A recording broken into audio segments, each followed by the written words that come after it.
What's up, Seanan? Hey. How you doing?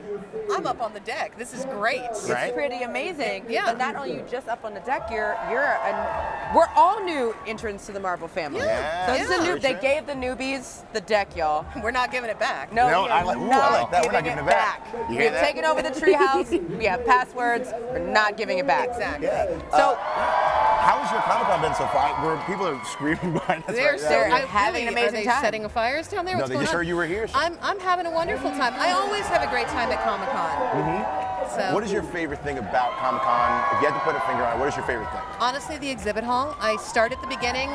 We come in that first door and we just go up and down the aisles till we finish it. Takes about 3 days. You get very zen. Ooh. You have to, because you can't fight the crowd. The crowd's going to take you where it wants to go, and you see amazing stuff while you're on your I just way. have to this is like a go with Comic-Con it. pro giving I us like all the this. tips I right like now. this, man. Been doing it since I was 16. Speaking of 16, so you are now on X-Men. Yes. Oh my God, you're so happy. I am. People, a couple of the news sites made fun of me for being over enthusiastic on Twitter, and I just had to go, do you understand? I have been telling people this is what I was going to do when I grew up since I was 7 years old. And there's actually a special story about your comic book store you used to go to when you were a kid. Yeah, Flying Colors Comics and other cool stuff in Pleasant Hill, California. Joe Field, who runs it, he's also the guy that created Free Comic Book Day. So he's always lived this philosophy of comic books are for everyone, and he wants everyone to have access. So when this weird little girl came in his store and said, I want comic books, he didn't show me the strawberry shortcakes. He said, I think you'll like the X-Men. And just started handing them to me. That's a good comic book owner. It That's a good is. comic He's book store great. owner. And you made a It's promise, the best. right? I promised him that when, not if, but when I got to write the X-Men. I was a very arrogant little child. Confident. Confident. Assertive. But I promised him that I would come back and do my very first signing in his store, and I'm doing my very first signing in his store on August 1st. I don't even live in that state anymore. I'm flying back just to sign comic books for Joe. That's amazing. Yeah. I mean, the trustworthiness, you kept your end of the deal there, you know? Yeah. Well, I love that. Marvel's been super great about it because they actually held the announcement Really? of my first X-Men issue long enough for me to fly to California and surprise him when they opened the store. That is so amazing. It was That's a so good. wonderful He story. cried. Right? I would cry too. I cried too. We all Right? cried. How It was terrible. can you all not? cry. Now the book is X-Men Gold Annual #2. Right. I'm a big fan of this because I was a big fan of the Gold and Blue team.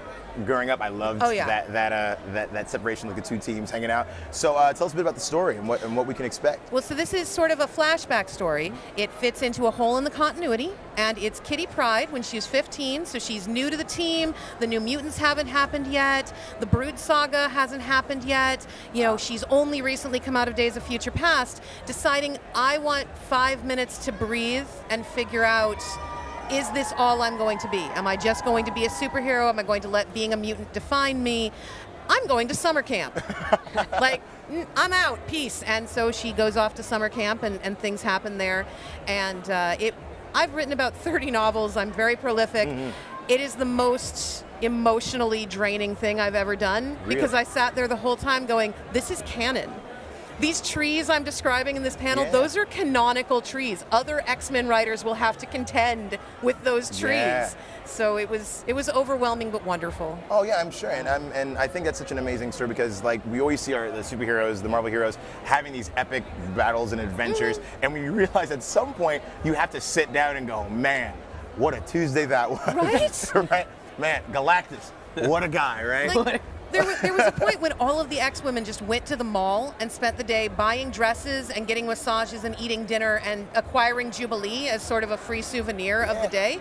And that's, you ask people, and that's a lot of folks' favorite issue. Yeah. Because you got to see them breathe. And it's relatable. Yeah. It's relatable to see these characters just living their lives outside of these costumes and claws and optic beams and stuff like that. Yeah, it makes the battles mean more when you know that they have lives outside of it. Exactly. Yeah. Speaking of lives outside, you are a fan of poisonous reptiles. I am. Which I think makes you a herpetologist, That is correct. a venomous herpetologist. I am not specifically venomous Right. myself, which is probably good for the rest of the world, because I would be a supervillain in short order. Right? Where did this come from?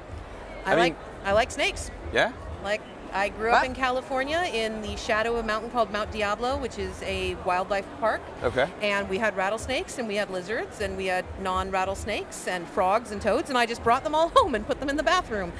Living with me was a great adventure. I can only imagine. I just think that that's super rad, and I don't know. I think we, of course, we talk about comics and X-Men, and that's rad. But I think it's also cool that as people are like getting to know you, that like you're into poisonous reptiles. I am so into amazing. poisonous reptiles. The tarantula migration used to come through my yard. What? I'm sorry. Tarantula migration. Time out. Yeah. Wait. There is a migration of tarantulas. Well, they gotta get somewhere. It gets cold and they gotta go. I mean, yeah, but all I see is like elephants on parade. I see tarantulas it on is. parade. Song? Yeah, every couple of years, mating season comes around, and all of the bachelor tarantulas decide that they need to have one wild night, and they come down off Mount Diablo, and you get between 300 and 800 tarantulas just sort of tarantulaing around. They closed my elementary school a couple times because the tarantula migration was in the parking lot. You couldn't get the kids to school. Wow. Come through the house, I had no idea that sort of fun tarantulas thing. could upset life Oh, yeah. so much. Like, I also hear that you like alligators, though. I Because I do. have to scurry off of this tarantula because I'm literally physically like, I'm sorry. It's okay. But alligators, we can Alligators talk are about all day. great. Alligators are I do wonderful. want to say You can. Bachelor Tarantula is a great band name. Bachelor Oh Tarantula my is God. a great band That- name. Tarantula. They should be opening for the Mary Janes. You're just creating careers left and right. Now you can book events. I like that. Dropping knowledge and ideas and walking. The zen of the Comic-Con is paying off for you. Now, you Yeah, also it is. enjoy swamps. I do. I have not been to a swamp before.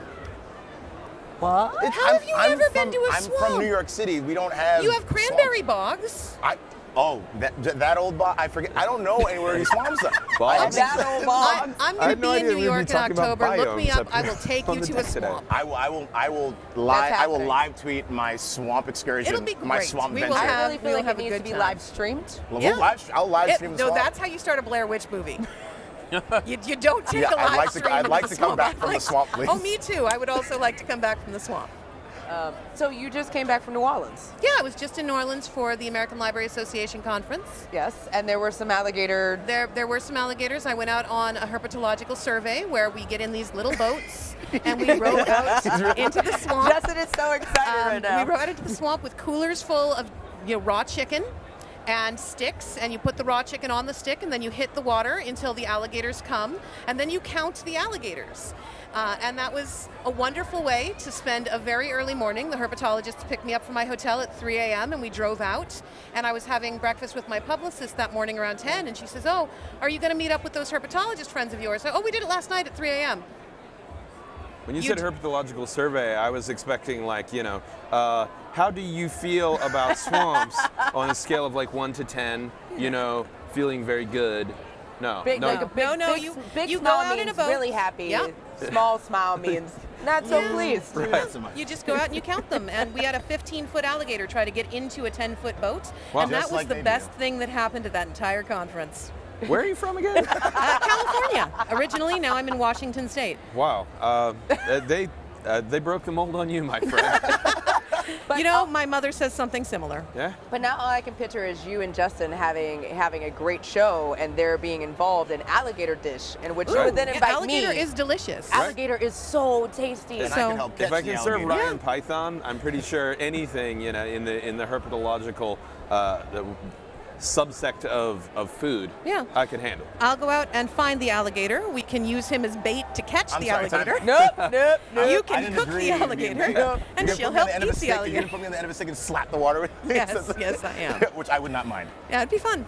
That it sounds like a blast. So you are you're everything. You've come in. We've talked about spiders.